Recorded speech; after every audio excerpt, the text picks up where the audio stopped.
चलो अब हम पढ़ाते हैं तुम लोगों को कोण। क्या पढ़ाते हैं? कोण।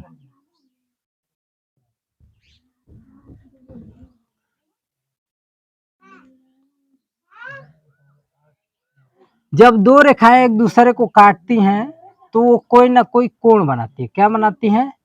कोण बनाती है। या दो रेखाएं कई बिंदु पे मिलती हैं तो वो क्या बनाती हैं? एक कोण बनाती है। समझ में आ गया? उसी को कोण कहते हैं। अब आ जाओ, पहला है न्यून कोण। क्या है? न्यून कोण। देखो, ऐसा कोण यानी थीटा का मान ऐसा हो, कोण को किससे दर्शाते हैं? थीटा से। थीटा का मान ऐसा हो जो 0 से बड़ा हो। किससे बड़ा हो? 0 से बड़ा हो तथा 90 से क्या हो? छोटा हो। देखो, कोण का मान ऐसा हो जो 0 से बड़ा हो और 90 से छोटा। समझ रहे हो ना? छोटा बड़ा ना समझ में आए तो ऐसे कर लो और इसमें 2 लाइन खींचो।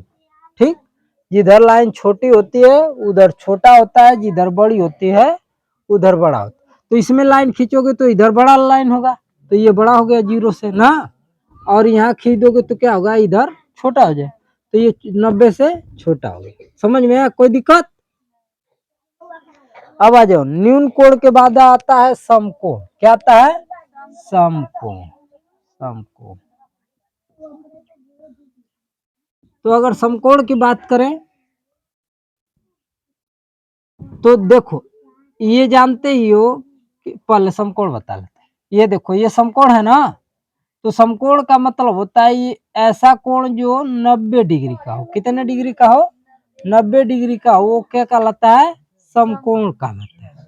यानी कि यहाँ पे थीटा जो है किसके बराबर हो जाएगा? 90 अंश के बराबर हो जाएगा, तो उसे हम क्या कहेंगे? समकोण कहेंगे। न्यून कोण की बात करें तो 90 से कम रहना चाहिए। 90 से कम रहना चाहिए, कोई भी हो सकता है, यहाँ भी समझ रहे हो, लेकिन 90 पूरा नहीं होगा तो वो क्या कहलाएगा? न्यून कोण कहलाएगा। क्या कहलाएगा? न्यून कोण कहलाएगा। कोई दिक्कत? अब आ जाओ, रिजु कोण। रिजु कोण है, रिजु कोण। अधिक कोण है पहले? चलो पहले अधिक कोण ही बताते। अधिक कोण। अधिक कोण, तो ध्यान दो, ये कोण वाला गलती लिख दिया है। अधिक कोण की बात करें तो ये ध्यान दो, इस कोण का मान, इस कोण का मान 90 से ज्यादा होता है। 90 डिग्री से क्या होता है? ज्यादा होता है, तथा 180 से कम होता है। समझ में आ गया? जैसे मान लो ऐसे करके ऐसे बनाओ, तो देखो, अगर ये सीधा होता, क्या होता? सीधा ऊपर को होता तो 90 डिग्री, अगर ऐसे सीधा हो जाता तो 90 90 180, तो इसका मतलब कि ये 180 से कम होना चाहिए। क्या होना चाहिए? कम होना चाहिए, तथा 90 से ज्यादा होना चाहिए, तो ये क्या कहलाएगा? अधिक कोण कहलाता है। अब आ जाओ रिजु कोण। रिजु कोण, रिजु कोण की बात यदि करें तो इसका मान थीटा बराबर कितना होता है? 90 नहीं सॉरी 180 डिग्री होता है। कितना होता है? 180 डिग्री। यानी कि अगर ऐसे कोई एक सीधी रेखा पे कोई कोण बन जाए इतना, तो इसे क्या कहते हैं? रिजु कोण कहते हैं। क्या कहते हैं? रिजु कोण कहते हैं। अब आ जाओ बृहद कोण। बृहद कोण, बृहद कोण। अगर बृहद कोण की बात करें तो इसका मान 360 डिग्री से कम होता है। कितना होता है? 360 डिग्री से कम होता है और 180 से ज्यादा होता है। तो 180 से ज्यादा पहले बनाते हैं। 180 से ज्यादा, और 360 से क्या होता है, कम होता है। समझ रहे हो ना। तो इसकी अगर बात करें तो ऐसे करके ऐसे कर सकते हो। देखो अगर सीधा होता तो 180 हो जाता, लेकिन 180 से ज्यादा होना चाहिए। और देखो पूरा एक चक्कर हो जाएगा तो कितना हो जाएगा, 360। समझ रहे हो ना। तो ये क्या कहलाता है, बृहद कोण कहलाता है। अब आ जाओ संपूर्ण कोण। उसके बाद कौन सा कोण आता है, संपूर्ण कोण। संपूर्ण कोण, यदि संपूर्ण कोण की बात करें हम, तो संपूर्ण कोण में ये होता है कि कोण का मान कितना होता है, 360 डिग्री होता है। कितना होता है, 360 डिग्री कोण जो होता है वो कितना होता है, संपूर्ण कोण होता है। इसका थीटा का मान कितना होता है, 360 डिग्री। तो समझ में आ गया होगा। न्यून कोण उसे कहते हैं जो 90 से कम हो लेकिन 0 से ज्यादा हो। समकोण उसे कहते हैं जो 90 के बराबर हो। अधिक कोण उसे कहते हैं जो 90 से ज्यादा हो लेकिन 180 से कम हो। ऋजु कोण उसे कहते हैं जो 180 अंश के बराबर हो। बृहद कोण उसे कहते हैं जो 180 अंश से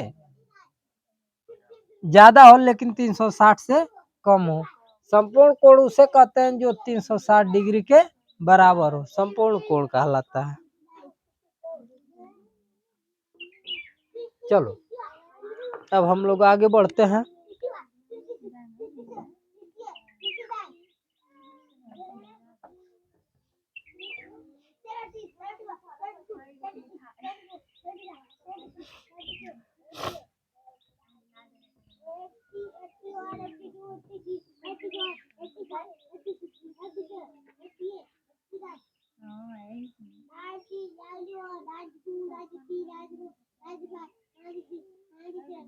अब आ जाओ कोटि पूरक कोण। क्या कहते हैं, कोटि पूरक कोण। कोटि पूरक कोण या फिर पूरक कोण। क्या कहते हैं, पूरक कोण। ऐसे दो कोणों का मान जो 90 डिग्री के क्या हो, बराबर हो। यानी कि मान लो कि 90 अंश के बराबर हो x अंश प्लस y अंश। जैसे मान लो ये है, ये हो गया 90 डिग्री। कितना हो गया, 90 डिग्री। लेकिन इसमें दो कोण यदि हम बना दें, कितना बना दें, दो बना दें। एक ये बना दें और एक ये हो, तो ये इसे x मान लो, इसे y है, और दोनों का जोड़ के मान कितना हो जाए, 90 डिग्री के बराबर हो जाए, तो कोटि पूरक कोण या पूरक कोण कहते हैं। समझ में आ गया। अब आ जाओ समपूरक कोण। देखो एक उदाहरण काउंटिंग में भी समझा देते हैं। 90 होना चाहिए, तो मान लो कि एक हो गया 75 अंश ना, तो 90 में से 75 घटा दोगे तो दूसरा कितना हो जाएगा, 15 अंश। 75 प्लस 15 जोड़ दोगे तो कितना हो जाएगा, 90 अंश। तो इन दोनों को क्या कहेंगे, पूरक कोण कहेंगे। क्या कहेंगे, पूरक। अब आ जाओ समपूरक कोण। समपूरक कोण। तो समपूरक कोण की बात करें तो इसमें दो कोणों का मान, इसमें दो कोणों का मान कितना होता है, 180 अंश के बराबर होता है। जैसे मान लो कि ये हो गया 180 अंश हो गया ना, इसमें कोई भी दो कोण खींच दो और उसका मान क्या हो जाए, 180 अंश के बराबर हो जाए, तो उसे हम क्या कहेंगे, समपूरक कोण कहते हैं। अब देखो मान लो कि एक जो है 105 अंश का हो गया, कितने अंश का, 105 अंश का, तो दूसरा कितने अंश का हो जाएगा, 75 अंश का। कितने अंश का हो जाएगा, 75। तो यह एक दूसरे, ये क्या है, समपूरक कोण।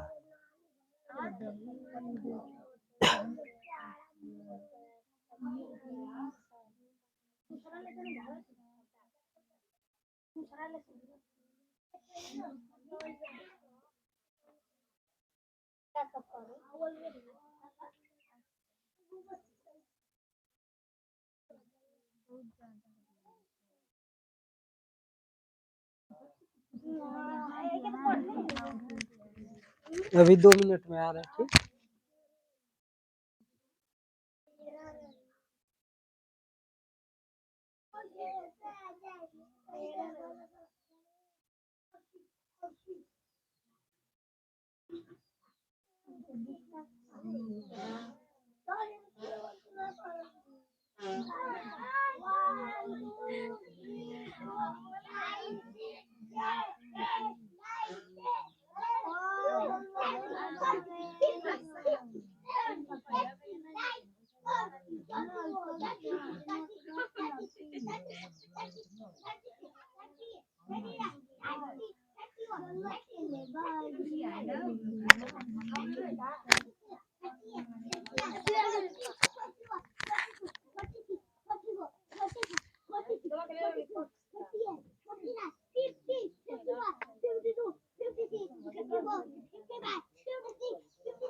अब आ जाओ अगला कोण, आसन्न कोण।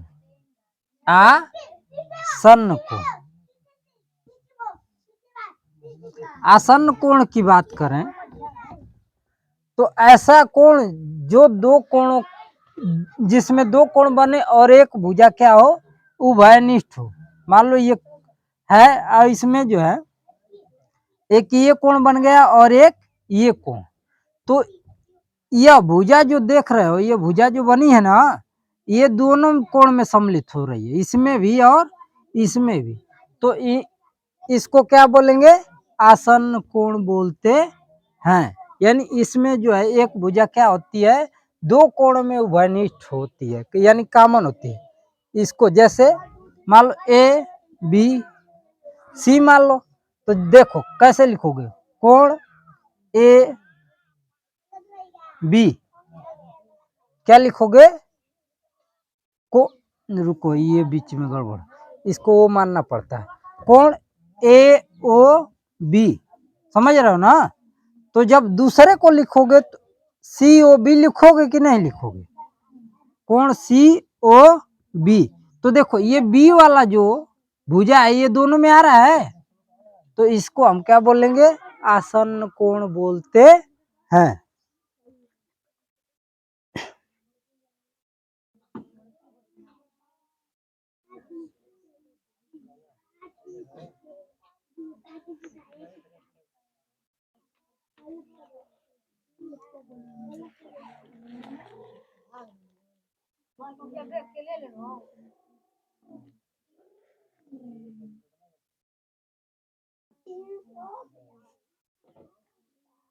अब आ जाओ रैखिक युग्म, रैखिक युग्म, रैखिक युग्म की बात करें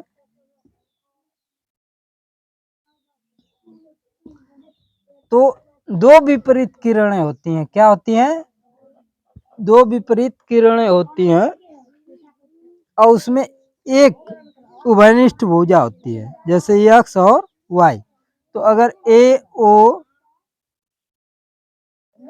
बी सी कर लें तो इसमें ए ओ और ओ सी क्या है, दोनों क्या है, विपरीत किरणें, समझ में आ रहा है। तो इसे हम क्या कहेंगे, रैखिक युग्म बोलेंगे, क्या बोलेंगे, रैखिक युग्म। ए ओ बी और कोण ए ओ सी में ए ओ और ओ सी क्या है, रैखिक युग्म है।